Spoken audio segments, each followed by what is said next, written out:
Meu caneco. Ai, gente do céu. Mas é o seguinte, eu gravei uma parte, um videozinho explicando isso aqui. Eu mando no grupo de vocês. Tá? Isso, o Vitor me mandou ali. Eu tenho um vídeo com uma parte da resolução daquele exercício. Lógico, a gente não discute as ideias de vocês, mas vocês pelo menos têm aquela explicaçãozinha ali. Tá? Eu mando no grupo hoje aquela partezinha do vídeo ali. Tá? Peço desculpa, gente. Nossa, eu esqueci de dar o. Nossa, eu fico muito triste quando isso acontece, sério. Acaba comigo. Vamos ver aí. Estou compartilhando uma imagem com vocês. Vocês conseguem ler? Conseguem ler? Sim, beleza. Vamos lá. Como não são adeptos da prática de esportes, um grupo de amigos resolveu fazer um torneio de futebol, lá de 2017 essa questão, utilizando videogame. Decidiram que cada jogador joga uma única vez com cada um dos outros jogadores. O campeão será aquele que conseguir o maior número de pontos. Observaram que o número de partidas jogadas depende do número de jogadores. Óbvio, né? Óbvio. Como mostra agora. Galera, não precisava nem ter falado. Olha só como é o Enem, né? Entenda a mentalidade do Enem. Entenda a mentalidade do Enem que eu digo para vocês aí. Ele disse pra gente assim, ó, quantidade de jogadores, 2. Qual o número de partidas? 1. Óbvio, se eu tenho 2 jogadores, eles só vão se enfrentar e acabou, né? Se eu tenho 3 jogadores, ele coloca lá, número de partidas 3. Por quê? Né? Se eu tenho A, B e C, o A joga com o B, o A joga com o C e o B joga com o C. 3 partidas. Aí o Enem, ele é muito bonzinho, né? Eu digo pra vocês que o Enem, ele é um queridão, assim, dentro dos concursos. E esse é um tipo de questão que você não pode errar, porque com certeza, se eu não me engano, eu não tenho ali a classificação, mas eu acho que ela foi classificada como médio, tá? Pra você ter uma ideia do nível da questão quando ela é testada. Você tem ali quantidade de jogadores: 2, 3, 4, 5, 6, 7. Número de partidas: 1, 3, 6, 10, 15, 21. Se a quantidade de jogadores for 8, quantas partidas serão realizadas? Galera, olha lá o número de partidas: 1, 3, 6, 10, 15, 21. Fala pra mim, só diz pra mim, o que você consegue perceber naquela segunda linha. Porque ele tá querendo saber a quantidade de partidas vão ter, né? Então eu vou olhar o número da quantidade de partidas. Vai aumentando, né? Ó, do primeiro para o segundo, aumentou 2. Do segundo para o terceiro, aumentou 3. Do terceiro para o quarto, aumentou 4. Do quarto para o quinto, aumentou 5. Do quinto. Nossa, até me perdi. Do quinto para o sexto. Primeiro, segundo, 2. Segundo, terceiro, 3. Terceiro para o quarto, 4. Quarto para o quinto, 5. Do quinto para o sexto, aumentou 6. Logo, para o próximo vai aumentar quanto? É meio óbvio.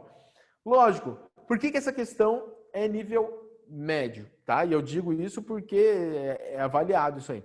Porque o aluno, né, ele não vai na informação básica que a gente tem ali, que está na linha. Porque se ele fosse, puxa, olha, ele deu até o 7. O que está acontecendo? Eu consigo encontrar essa sequência numérica. É uma sequência numérica. Repara que isso que tem ali não é uma PA, tá? Esse tipo de problema é uma sequência numérica de recorrência de segundo grau. Por quê? Porque o que está em PA é o aumento entre uma e outra, né? Aumentou 2, 3, 4, 5, 6, vai aumentar 7. Porém, ele ainda pode montar isso na cabeça, tá? Como? Por exemplo, Campeonato Brasileiro. Campeonato Brasileiro. E aí eu tô pegando já um grandão pra gente poder falar. Tá? Quantos times tem na Série A? Tem 20. Cada time joga quantas vezes? Ele só não joga contra ele mesmo. É turno e retorno, né? Mas vamos dizer só um turno. Ele joga 19 partidas. Porque é ele contra cada um dos outros times. Professor, então tá, eu tenho 20 times, cada um joga 19, só multiplicar, né, 20 vezes 19. Toma cuidado, porque quando eu tenho uma partida do A contra o B já está jogando com o A. Eu não posso contar isso 2 vezes. Então, quando eu penso lá, o A vai jogar 19 vezes. O B, ele já contou aquele contra o A, então ele vai jogar somente as outras vezes. O C, ele já contou com o A e com o B, vai contar os próximos. E por aí vai. Professor, eu vou ter que montar ali uma estrutura, alguma coisa assim, vai ver? Não. É só você parar para pensar, opa, para eu não contar duas vezes, eu considero, né, 20 times vezes 19 jogos e divido por 2 para não contar em dobro cada um deles. Então, 19 vezes 20 divididos por 2, 20 divididos por 2 vai dar 10, 10 vezes 9, 190 jogos você tem num turno do Campeonato Brasileiro. Isso fica claro para vocês? Porque isso eu posso utilizar ali. Opa, 8 jogadores, eles vão jogar contra 7. 8 vezes 7, 56. 56 divididos por 2, 28. Item E. Porém, óbvio, né? Se eu quero ganhar tempo na resolução desse exercício, eu vou ali na quantidade de partidas e penso, opa, aumentou 2, 3, 4, 5, 6, vou aumentar 7. 21 mais 7, 28.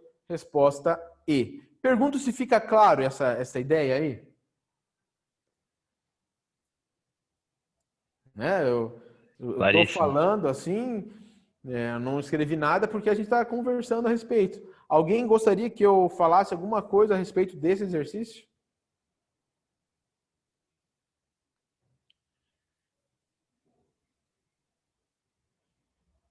Não precisa, acho. Tá. Basicamente, o que eu quero deixar marcado para vocês, porque esse tipo de questão, ela cai bastante dentro de concursos por aí afora, né? Com aperto de mão, jogos e por aí vai, com campeonatos.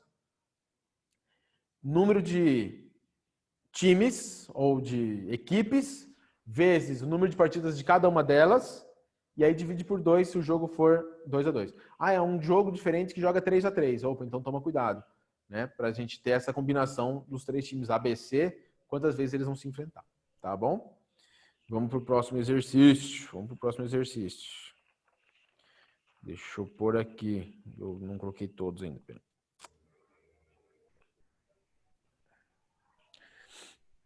Vamos lá. O próximo é esse exercício aí, ó.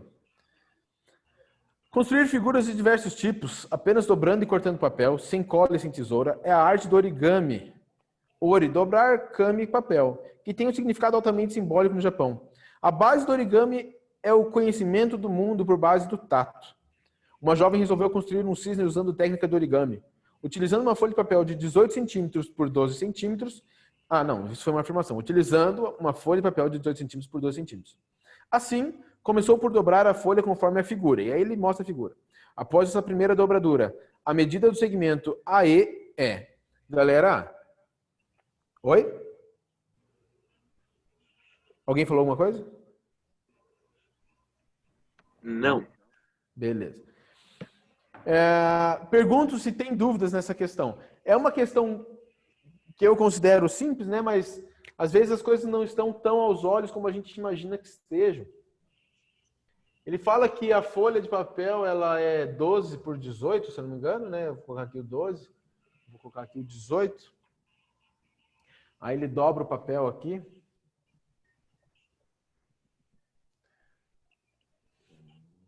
Opa, fiz o desenho errado já.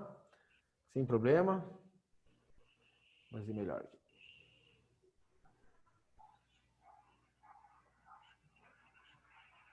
Vamos tirar esse pedaço de papel aqui.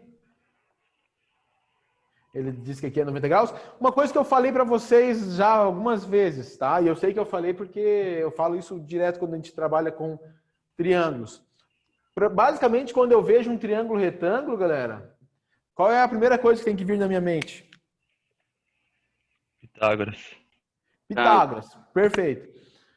Aqui vale 12, né? 12.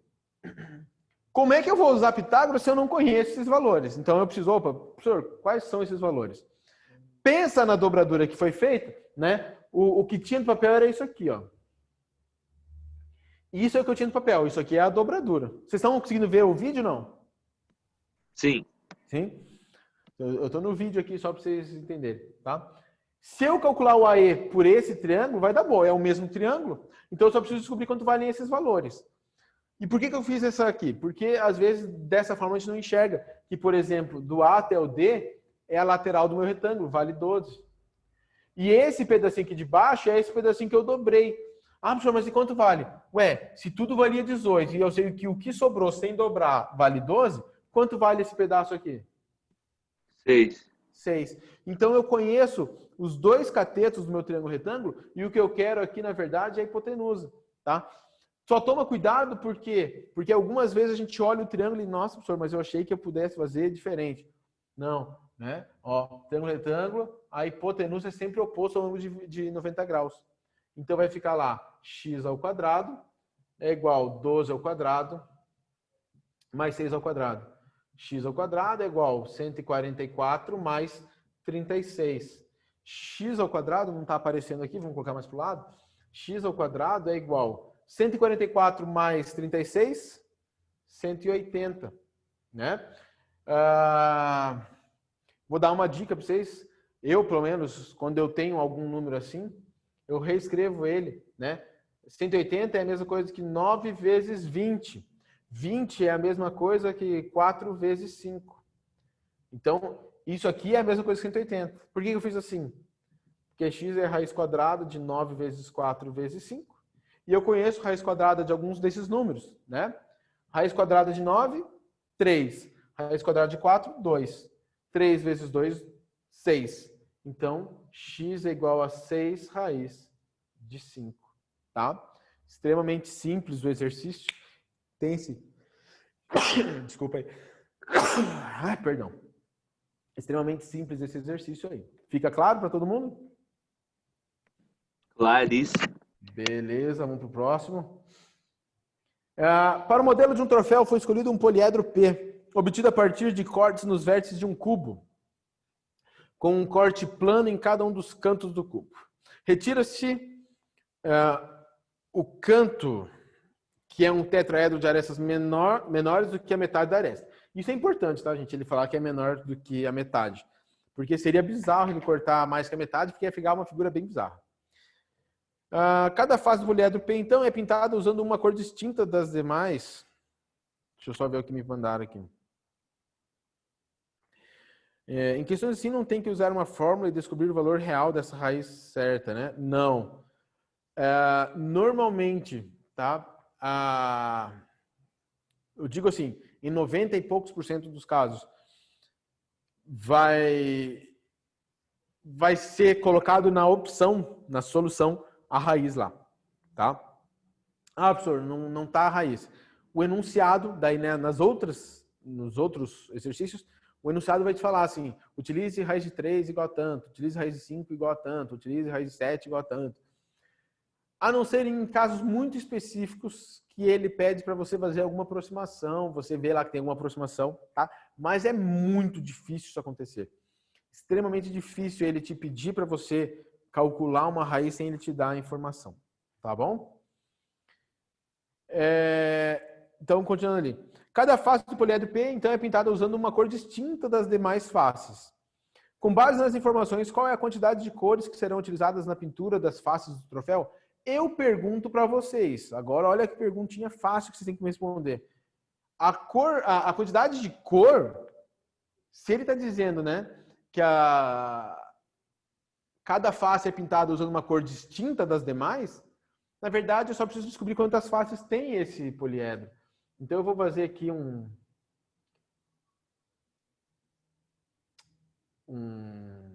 Nossa, me fugiu a palavra aqui, gente.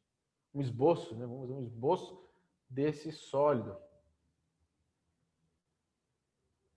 Ele disse pra gente que vai ser cortado um tetraedro. O que é um tetraedro mesmo? É uma figura de 4 faces, né? 4 faces triangulares. Eu vou usar uma outra cor aqui, não sei se vocês vão conseguir enxergar bem. Eu vou cortar aqui, ó. Aqui, aqui e aqui. Aqui, aqui, aqui.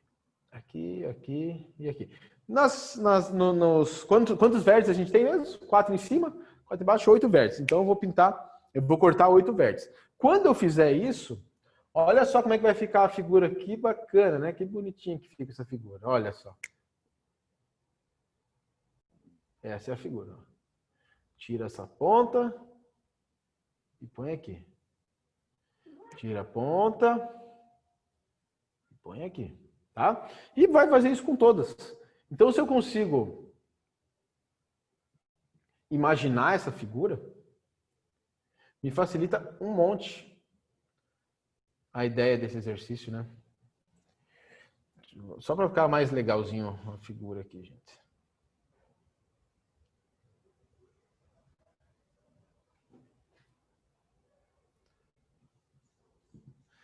Caramba, ficou muito maneiro meu desenho, sério. Tô orgulhoso de mim mesmo. O que acontece? Eu tenho, vamos fingir que... Ele falou que era um cubo? Falou, né? Cubo. Um cubo tem 6 faces, então ele continua tendo as 6 faces, porque como eu cortei com uma medida menor do que a medida média, né? Média da aresta, ele não vai encontrar lá. Então eu vou continuar tendo aqui as faces que já eram do cubo, ou seja, 6 faces, e eu preciso só determinar quantas faces mais eu encontrei. Se eu tinha 4 vértices, né? Eu tenho 4 faces novas em cima e 4 faces novas embaixo. Então eu tinha 6 com mais 4 em cima com mais 4 embaixo. A gente tem ali 8 mais 6. 8 mais 6, 14, item C, né? Uma questãozinha lá de 2015. Fica claro essa questão aí também? Suave, né? Eu nem entendi isso, tá, gente? Ó, não, poxa, mas e os cálculos? Que cálculo o quê? Fala, Bruno. Levantou a mão aí. Só uma dúvida, eu não entendi essa parte que ele fala. Retira-se o canto, que é um tetraedro de arestas menores do que a metade da aresta do cubo. Não entendi isso. Tá, o que é Eu um entendi a questão. tetraedro? Um tetraedro é uma pirâmide de base triangular. É isso aqui, ó. Essa figura aqui. Ele está tirando esse pedacinho da ponta. Por que ele está dizendo que tirou numa medida menor do que a metade? Um tetraedro regular, ele tem todas as arestas iguais. Porque se ele pegasse na metade, o que ia acontecer? Eu ia cortar... Vou fazer um desenho novo só da parte de cima de um cubo, tá? Para você enxergar o que aconteceria.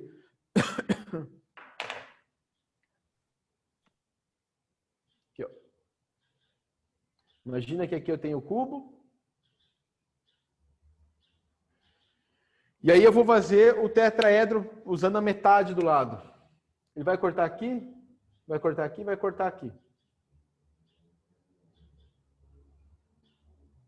E aí você vai tirar essa parte, concorda? Vou tirar ela aqui, ó. E vai ter isso aqui. Isso aqui vai ser uma face nova. A hora que eu faço pro lado de cá, vou fazer direto. Eu vou ter isso aqui.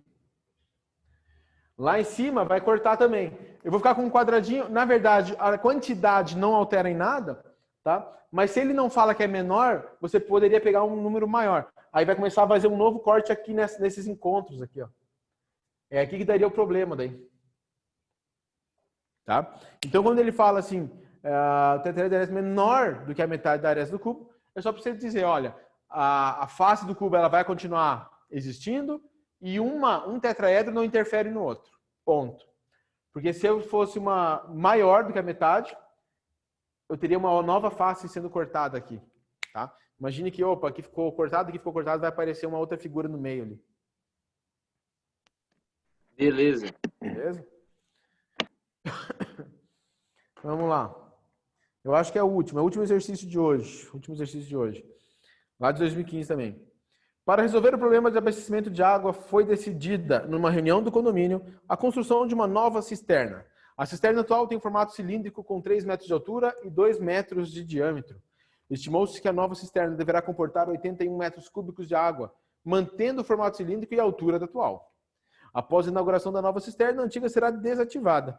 Utilize 3 como aproximação para π. Qual deve ser o aumento em metros no raio da cisterna para atingir o volume desejado? Olha só. Ele quer que você faça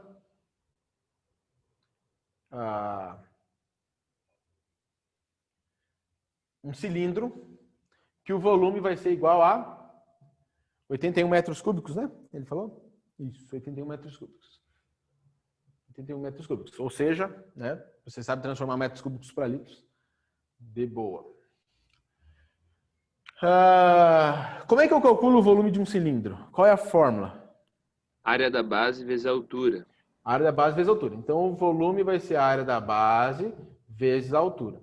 A altura, ele diz que deve ser a mesma da altura do outro cilindro que já existia, da cisterna antiga. Então, ele já deu essa altura. Ele fala, olha, a altura da antiga era 3, essa tem que ser 3 também. Tá? Então, para eu calcular isso aqui, o volume tem que ser igual. A área da base vezes 3, que vai ter que dar igual a 81. O 3 está multiplicando, passa para o outro lado dividindo. 81 divididos por 3, 27. Como é que eu calculo a base de um cilindro? Um cilindro, a minha base é um círculo. Como é que eu calculo a área do círculo? Πr ao quadrado. Πr ao quadrado. Só que ele já disse pra gente que é para utilizar no lugar do π o 3. Então vai ficar 3 vezes r ao quadrado igual a 27. 3 está multiplicando, passa dividindo. 27 divididos por 3 dá 9. Raio ao quadrado igual a 9. Logo, raio é igual a 3. 3 também. Tá? Então, a gente sabe que o raio vai ser 3, a altura vai ser 3, e ele pede assim, qual deve ser o aumento em metros no raio da cisterna. Qual é o detalhe, né? Alguns alunos olham lá, ele falou lá que era 2 metros de diâmetro, então de 2 para 3 vai dar 6, vai dar 1, né? Só toma cuidado, por quê? Porque no anterior ele disse que 2 metros era o diâmetro. Se eu tenho 2 metros de diâmetro, qual é o meu raio? 1. Era 1. E ele vai aumentar de raio 1 para raio? 3. 3. Do 1 para o 3, quanto que ele deve aumentar? 2. 2. Acabou o exercício. Era isso aí. Tá? É uma análise. Boa parte das pessoas acaba errando na ansiedade de anotar o valor, esquece ali. Não que não saiba, né? Pô, eu sei que a pessoa que chega para resolver um Enem, ele já viu isso em alguma vez, o que é raio e o que é diâmetro. Só que aí no nervosismo acaba, né, se precipitando e colocando o valor errado. Fica claro, gente? Claríssimo. Então, tá bom. Puxa, peço desculpa de não ter gravado aquela primeira parte da aula, mas eu mando para vocês no grupo. Daqui a pouquinho já vai estar lá para vocês. Tá certo? De boa, professor. Então, tá bom. Pessoal, um grande abraço, um bom final de semana. Eu vou pôr hoje no Eclass o link. O que eu vou pôr para vocês, tá, gente? Só para ficar claro. Eu vou pôr o link do canal do YouTube, onde tem todos os vídeos do Zoom. É mais fácil do que eu ficar colocando link a link, eu acho. Pode ser? Pode. Então, tá bom. Agradeço a presença de todos. Professor, a pergunta mais importante agora. São Paulo passa do Flamengo? A gente pegou o Flamengo? Pegou. Puta, eu não tinha visto isso. Você falou que eu queria ele. Não tem que passar, né, amigo? Não tem que passar. Ué, fazer o quê? Temos que escolher adversário? Vamos ganhar de 4-1 de volta no Maracanã. Aí ali no Morumbi a gente perde de 2-1. Como sempre, a gente consegue fazer essas coisas, né? E aí vamos para os pênaltis. Mata-mata São Paulo não ganha, não. Sinto te informar. Ganhamos do Fortaleza. Tchau, Aninha. Beijo. Falou, Isaías. Tchau, professor. Bom final de semana. Valeu. Você também, Borges. A gente tem que ganhar, pelo menos dessa vez. Tchau, Mari. Bom final de semana. Falou, Gabila. Bom fim de semana pra tu. A Copa do Brasil é nossa esse ano, amigo. Falou, Lucas. Abraço. Que nem o Brasileirão é do Coxa. Boa, pegou.